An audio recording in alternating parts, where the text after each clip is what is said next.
everybody, I hope you're all well and having a good weekend. So today, like I said in yesterday's video, we're going to be doing some more of the Crewel Stem Stitch. And I've watched Phillipa's video again. I'm going to attempt to do her hand twist thing, which she says you can get speed up with, but also you're less likely to hurt your wrist. So we're going to have a go with it. We'll just play Phillipa's video again, just to remind us all of how to do it, and then we will get started. Crewel stem stitch in a single thread. You could use double thread for this stitch, but make slightly longer stitches, about 1/2 inch in length. So I've cast on in a next door feature so that my tail of my waist knot isn't in the way of my stitching, because there's nothing more irritating.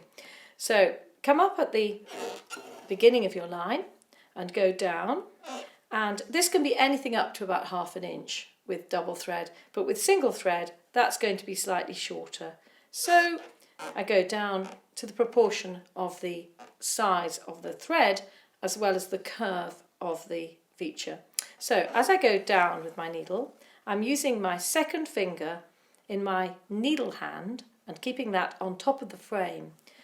Then I bring my needle up from below and pinch with my thumb and my first finger. So bring that up and you'll find that your first stitch goes flat. Go down for the next stitch in the same length as the first stitch.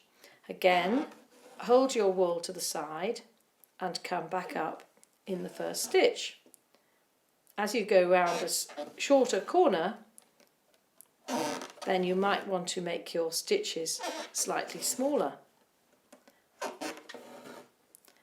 Now, as you can see, I'm stitching up and down using the same action, rather like a piston, as I do for the long and short stitch. So you don't want to stitch like that all day. So I've developed a technique where I actually turn my hand and tension the wool that way, and I find that works really well, particularly in this stitch.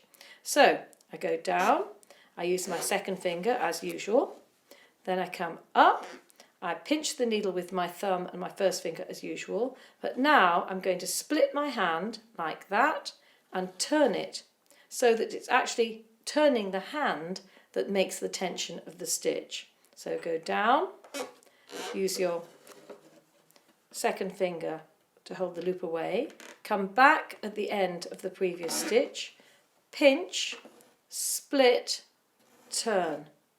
And you'll find that you can rock it through your stitching if you use these very comfortable techniques. So down, back up at the end of the last stitch, pinch, split, turn. And I'm going to race down this side doing this technique. I've just put my seeding stitch in, and we're going to be working down. I've remembered that from last time. So I'm going to come up, pinch, flip. I'm not quite, that's not right.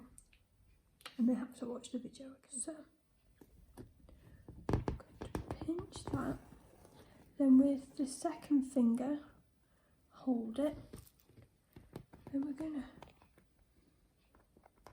come up, we're going to pinch. Maybe my thread's too long. Maybe that's where I've gone wrong. Then she does a weird flip thing which I'm a bit confused about. Sit down.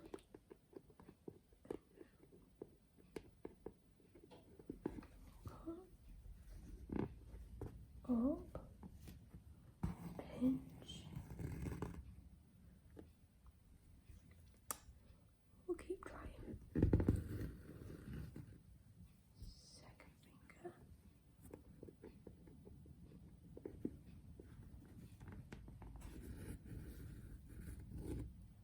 I don't think that would be.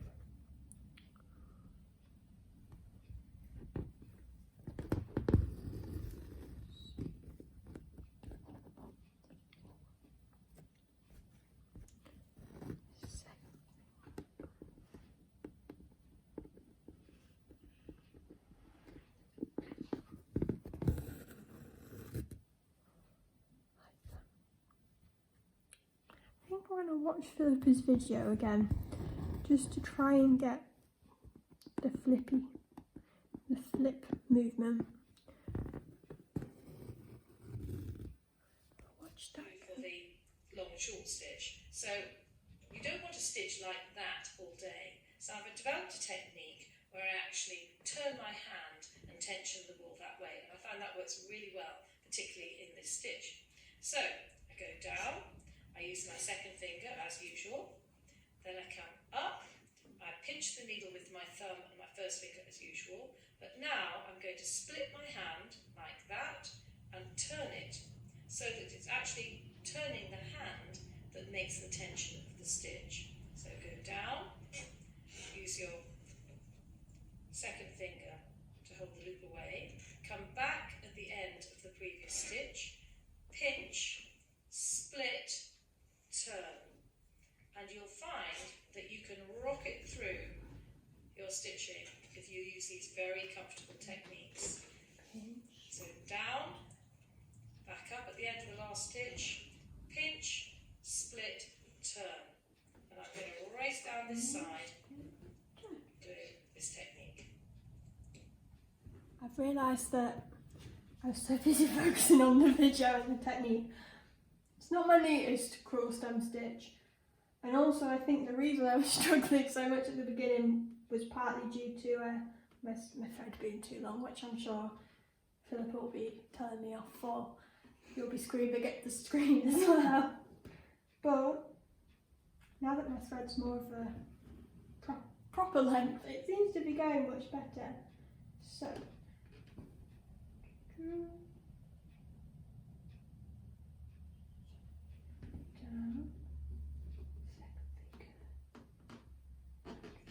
pinch, and so let's try on this bit, getting the technique and on the line. So down, second finger,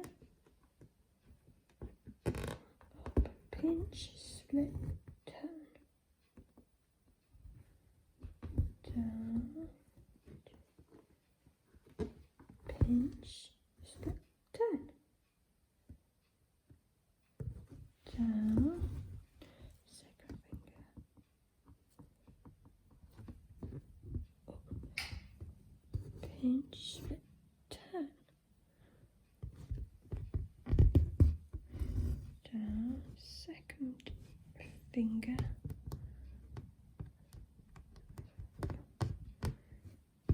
pinch, split, I'm going to come down, second finger, and then the comment which Andrew made means that I should be coming up more here, which is what Phillipa was saying on the video too. And pinch, split, turn. So down, second finger, come up the back of the last stitch, pinch, split, turn, down, up, pinch, split, turn. So then I'll just go down there so we come up the back of here.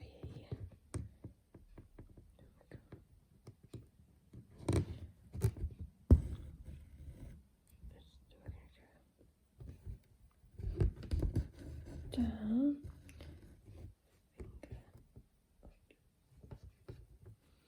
pinch, split, turn,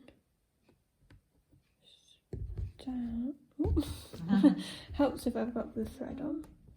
Up the back, pinch, split, turn, down, back of the It's definitely lying flatter when I do it like Andrew is saying. So thank you, Andrew, for that comment. I really did appreciate that help. So I'm going to spend the rest of the day practicing my crewel stem stitch. So hopefully on Monday you will be able to tell the new improved version of my crewel stem stitch. and we'll be able to start on these leaves, which is some more Crewel Stem Stitch. So I'm bound to get better at it, and hopefully if you've been struggling with Crewel Stem Stitch, I think it was it Mandy? Mandy, you were saying you were having the same struggle, so this one's for you. I'm with you on this, Mandy, and together we'll get through it. So I will see you on Monday with improved Crewel Stem Stitch.